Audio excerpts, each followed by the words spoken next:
ওই ফিলিস্তিনের লিখে রাখেন আপনারা, মিডিয়া দিয়ে প্রচার করে দিয়েন, এই ফিলিস্তিনের বাবে লুদ নামক জায়গায় তাদের মিসায়া, তথা কথিত মিসায়া মাসিহুদ দাজ্জালকে ঈসা আলাইহিস সালাম হত্যা করবেন ইনশাআল্লাহ।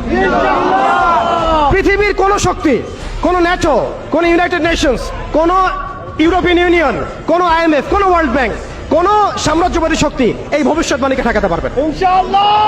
আপনি আপনাদেরকে চেষ্টা করতে দেন, সারা পৃথিবীর সমস্ত মুসলমানকে যদি এখন তারা মেরে ফেলে, তবু এই অকাট্য ভবিষ্যৎবাণী ইনশাআল্লাহ তাআলা তারা পাল্টাতে পারবে না। এটা আমাদের আশার জায়গা, এটাই হচ্ছে চূড়ান্ত বিজয়। এবং ঈসা আলাইহিস সালামের হাতে আগামী 40 বছর, লিখে রাখেন আপনারা, এরপরের 40 বছর ওই বাইতুল মুকাদ্দাস থেকেই সারা বিশ্বে ইসলামী খিলাফা কায়েম হবে ইনশাআল্লাহ। যে খিলাফা শব্দটা এখন রাজনৈতিকভাবে আপনারা নিতে পারেন না, হজম করতে পারেন না। আমি জানি আপনারা জানেন না, অনেকেই এটা অজ্ঞতার কারণেও হতে পারে, তারা হয়তো জানেন না, আমরা জানাতে এসেছি। এই যে খিলাফা শব্দটা তারা নিতে পারে না, এই খিলাফাই হবে পৃথিবীর শেষ শাসন ইনশাআল্লাহ তাআলা। এই খিলাফা দিয়ে বিশ্ব শুরু হয়েছিল, এই খিলাফা দিয়েই বিশ্ব শেষ হবে।